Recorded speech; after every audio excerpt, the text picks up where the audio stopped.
July 17, 1996, TWA Flight 800 exploded and crashed off the coast of Long Island. Everyone, all 230 passengers and crew members, were killed. My sympathies to their loved ones. A Long Island native, I actually have family members who witnessed the explosion that evening.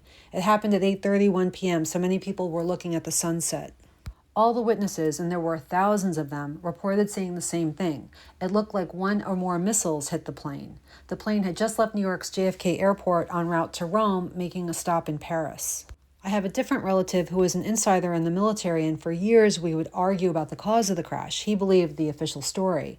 But then he did a 180 because someone had told him that the plane was taken down by a missile. The following is the trailer to the documentary TWA Flight 800, wherein brave scientists and others document the plane was taken down by one or more missiles, exposing the cover-up, including how witnesses were threatened and or gaslit. The documentary explains what happened to TWA Flight 800. This video endeavors to answer the question why it happened. 800 bound from New York to Paris has apparently crashed in the Atlantic. French citizens on board Charles de Gaulle Airport in Paris is a scene of a great deal of grief. Bodies are being pulled out of the water right now. No survivors. They're gone. It's the most painful thing you can ever go through. There were approximately 1,000 cops, which half of them were FBI agents. It seemed very unusual for an accident investigation. Wreckage was coming in and bodies were coming in. One of the helicopters came in and he said, "That's odd." He said, "That's a special operations helicopter."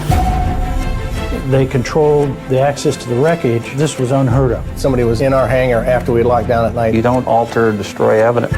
It was a matter of time before we found the piece that would confirm that it was a criminal event. National Transportation and Safety Board hearings focused today on the center fuel tank. They said it was a mechanical failure. Baloney. That could never happen. This completes the 4-year investigation, and I adjourn this board meeting.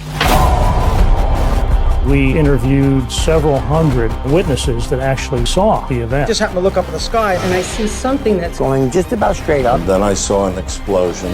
No witness was ever allowed to testify. These people saw something that night. The explosive forces came from outside the airplane, not the center fuel tank. When you look closer, you can see a bone shot like an arrow right through the plane. We found this splatter on top of the center wing tank. Those were explosive residues. That's suspicious. They got the CIA involved in this. They jimmied the data. What do you think of that? It's a nice cartoon. There was another flash, and all of a sudden I see something rise up. Then I saw the explosion. That would explain the left turn. We have pictures of the wreckage that look just like this. That is the smoking gun. What really happened to the aircraft is this. Now we have the proof. It's time to show what happened to Flight 800. And stand up for what's right. That last scene from the trailer is at the TWA Flight 800 International Memorial at Smith Point County Park in Shirley, New York. Question: was the memorial created for the plane crash victims, or was the crash created for the memorial? From the Freemason Manly P. Hall: when the human race learns to read the language of symbolism, a great veil will fall from the eyes of men. The particular TWA plane that exploded, the registration number was N93119. Without giving a lesson on numerology and the occult, on a scale of 0 to 100 in terms of significance to the occult, that number is 100. The pilot of Flight 800, his name was Ralph Kevorkian. It's a very uncommon name, and for those unaware, it's also the name of Dr. Kevorkian, who is known as Dr. Death, due to his stance on physician-assisted suicide. At the Flight 800 Memorial at Smith Point Beach, there are 14 flags allegedly representing the nationalities of those killed, but according to Wikipedia, quote, the memorial includes flags from the 13 countries of the victims, unquote. So why are there 14 flags? I tried to ascertain where the people on the plane were from, and you would think that that would be straightforward, but it's not. That 747 was like a flying daycare center. I researched burial records for passengers where the information wasn't disclosed. There were 45 children on that plane. I will discuss this topic more later in the video. These two 13-year-olds from Alabama were best friends and they were both killed. Speaking of 13-year-olds, when I was 13 back in the 80s, I had a bat mitzvah at a Reform synagogue not far from where the plane crashed. The The synagogue was not very strict in a religious sense, but it was very pro a certain country in the Middle East. When I became a mother, I bought this book. Fast forward to 2019, when the two youngest of my 4 kids were kicked out of school due to New York's forced shot law, which was absolutely shocking to me, so I became an activist, a grassroots political candidate, and I did quite a bit of research, including a certain country in the Middle East where there was a lot of problems. Want to know what you're reading now? What I'm reading? Yeah. It's called The Jews Against Rome. What made you pick it up? Well, we lost that one. I think we have to win the next one. Generally, in the media, it was reported that Flight 800 was en route to Paris. However, the final destination was Rome. I'll discuss Rome more later in the video, but here's something interesting. Guess which world leader was in New York just days before the crash? He also met with the Orthodox Jewish leader and head of Chabad, Rabbi Menachem Mendel Schneerson, several times before Schneerson's death in 1994. Here is an article about Schneerson. Education Day. Why is the U.S. honoring a racist rabbi? Under the first President Bush, Education Day USA was signed commemorating Schneerson's birthday. This federal law, H.J. Res. 104, also known as Public Law 102-14, codified the Talmudic Noahide laws. Every year since, every president has signed off on these laws. On the surface, the 7 Noahide laws sound reasonable, like the 10 Commandments. However, they are not. This video is not a lesson on the Noahide laws, but whether you believe they are righteous laws to facilitate world peace, or you think they are the dystopian one-world religion, either way, the Noahide laws are symbolized by the number 14. In 2022, I created a video about the Noahide laws, attended the first Noahide law class of the Catholic Church in the U.S. just north of the memorial, and audited a class for lawyers to get CLE credits for learning about the Noahide laws. As I'm creating this video, the IDF and the Pentagon are formally merging via the National Defense Authorization Act. Based on my first-hand knowledge and research, one could argue the two militaries have already merged. Was TWA Flight 800 taken down in order to erect 14 flags symbolizing the Noahide laws in an act of flag planting so a certain country could lay claim to the United States? Flag planting is the symbolic act of placing a flag at a certain place in order to assert territorial claims or victory. The Noahide laws were codified 5 years, 3 months, and 22 days before the crash. 3 months and 22 days is 322, symbolic of the Masonic skull and bones. 322 is also a number in Jewish law associated with Gentile enslavement. Know what you're reading now? What I'm reading? Yeah. It's called The Jews Against Rome.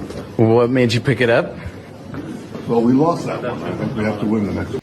One thing to know about Judaism is that symbolism is very, very important.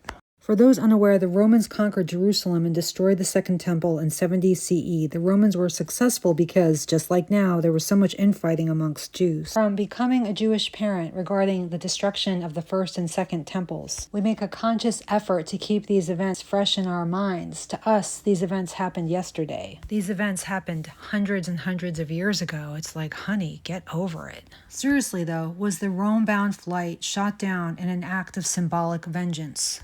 On a personal note, I loved so many things about my religion. When I became a mom, I wanted to be a good Jewish mother.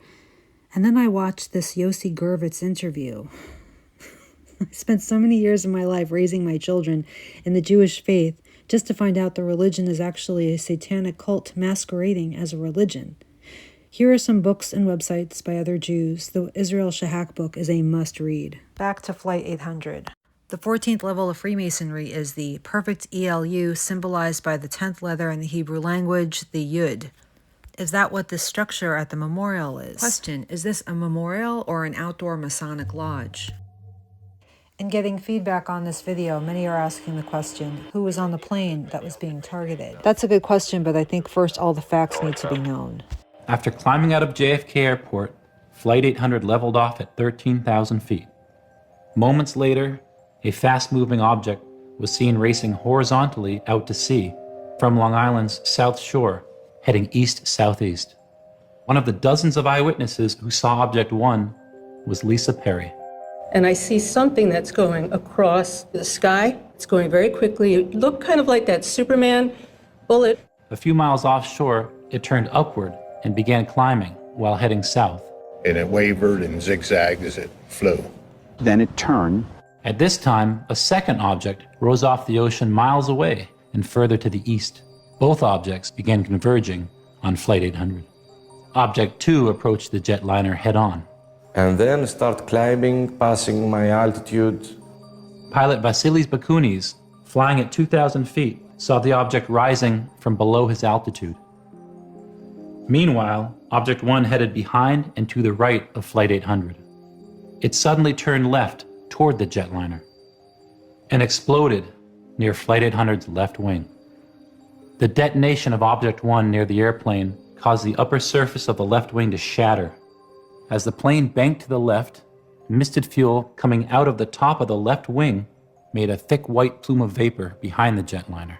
Then, Object 2 exploded with 2 nearly simultaneous explosions. 2 ordnance explosions. The time difference between the 2 explosions was a fraction of seconds. A third object came racing out of the ocean and climbed sharply. It appeared to come from a ship. At night in the evening, ships turn on their lights. Sometimes they'll have a bright mast light. This particular vessel had a very bright mast light. From the mast light, there was another flash, and I saw another object rise out of the ocean. Object 3 exploded underneath the aircraft's nose, causing it to fall off. As the aircraft fell to the ocean, its wings broke off, creating 2 huge fireballs in the sky. For years, I had assumed it was some kind of accident involving the military. However, based on what is described in the documentary, it appears to be a concerted effort to not only bomb the plane, but to take it down in a specific way. For lack of a better word, the plane was decapitated. This clip is from my 2022 video, What Are the Noahide Laws? This doctor, a member of Chabad, allegedly treated President Trump for coronavirus. He went on many platforms, including InfoWars, promoting the Noahide Laws. And so all these demonic forces, we have to categorize them. We have to understand what they are, because it's going to fall upon us to decapitate them. And it's time to wake up and realize that this is it. This is the final battle of existence. A rabbi speaking at Trump's 2024 campaign. In this moment of prayer, we recognize our shared duty to each other and our country. May we move forward together, seeking to build a future that reflects the will of God and His values based on the 7 Noahide laws that will unite us all together.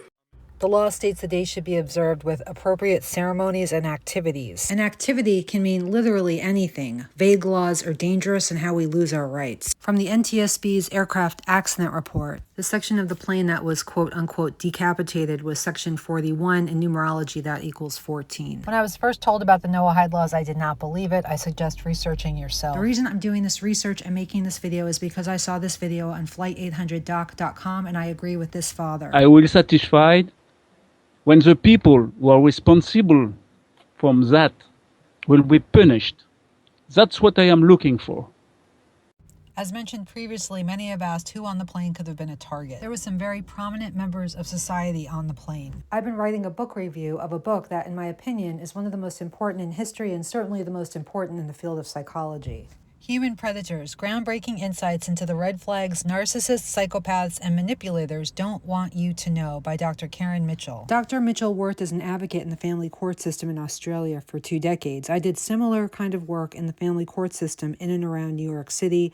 We both independently concluded the same thing, that the court system protects PDFs. Before becoming familiar with Dr. Mitchell's research, I used to think that deep down people are good, but some have had challenging life experiences, but I no longer think that way. Dr. Mitchell's research and book document that there exists a subset of the population, about 10%, who are human predators. They harm by conscious choice. They have different brains than the rest of us and are motivated by a reptilian-like need to control others as well as by sadism. Dr. Mitchell has identified the attributes and tactics that human predators use to target victims and shares common red flags with the goal of preventing harm. Her book is not about religion at all, except, for example, she discusses how predators gravitate to fields where they can exert power over potential targets.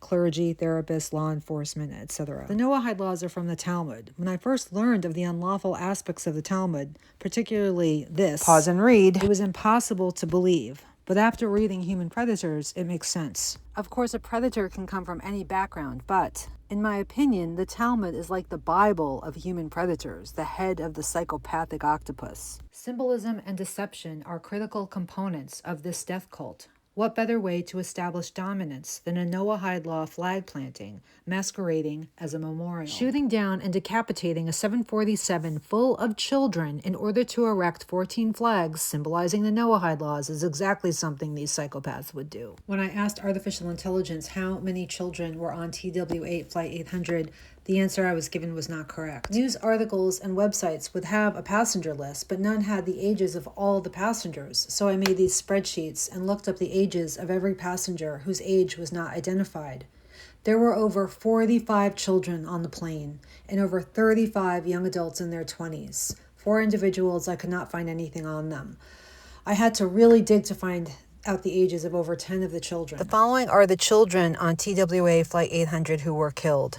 Following that are pictures of the young adults in their 20s who were killed. Jessica Ike, age 17.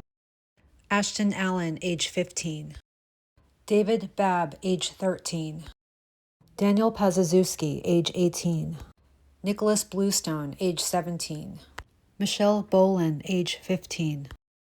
Jordan Bauer, age 17. Anthony Kai Loud, age 18. Jay Carvin, age 9. Jenny Chai Lo, age 14. Ludovic Chanson, age 12. Anna Duarte Coiner, age 12. Monica Cox, age 16. Daniel Cremades, age 14. Cybele Dubois Redon, age 19. Larkin Dwyer, age 11. Alexandre Estival, age 16. Deirdre Feeney, age 17. Claire Gallagher, age 15. Julia Grimm, age 15. Chelsea Harris, age 8 years old. Rance Hetler, age 18. Courtney Johns, age 18. Amanda Karshner, age 17. Antoine Lacaille de S., age 15. Jody Lodenslager, age 17. Delilah Lucienne, age 17. Katie Lichner, 8 years old. Her sister Shannon Lichner, age 10 years old. Twyla Nelson, 8 years old. Cheryl Nybert, 17 years old.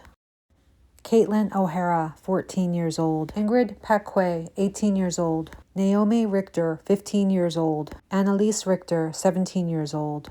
Celine Rio, 11 years old. Kimberly Rogers, 17 years old. Yanajan Rojani, 19 years old. Joseph Scott, 13 years old. Jamie Silverman, 15 years old. Chen Tiang, age 16 years old. Larissa Eusepis, 15 years old. Jacqueline Watson, 18 years old. Thomas Weatherby, 13 years old. Monica Weaver, 16 years old. Wendy Wolfson, 16 years old. Here are the passengers and crew members who were in their 20s. Getting back to the question of someone being potentially targeted, this is why I brought up the book Human Predators. So if someone has an understanding that human predators exists and understands how dangerous they are and what they're capable of, and also has an understanding that these human predators may operate in certain secret societies or groups, and therefore they may have had prior knowledge about the plane being shot down. So it's possible that one or more passengers may have been encouraged by a predator or the agent of a predator to take that particular flight. Was the plane shot down because some person on the plane was being targeted? In my opinion, no. Another opinion, travel is good. Being cognizant of predator red flags and occult symbolism is also good. The documentary TWA Flight 800 revealed that reputable investigators were sabotaged. Was Flight 800 shot down in part so that ethical investigators could be identified and silenced in preparation for the cover-up that was the 9/11 investigation? So why doesn't the passenger list have the ages of the victims? Why are the ages and the number of children killed on Flight 800 being concealed? The crash happened on the anniversary of the assassination of the last Tsar of Russia, his wife, and 5 children. Many believe they were ritualistically killed. It was also the anniversary of Malaysia Airlines Flight 17 being shot down over eastern Ukraine. I was raised in a religion. In my opinion, most just want to live their lives. Unfortunately, they're not aware of some of these aggregate truths, which I'm talking about here. It's similar with certain secret society members. They're just trying to, do good in their communities, but they're not cognizant of the goals of the organization or what they're trying to do at the top. In my opinion, all the major religions were created to steer people, but I hope Americans take back the country and outlaw a certain unlawful 2,711-page book. I also hope the human predators responsible for shooting down that plane are captured and punished. I'm Elizabeth Glass.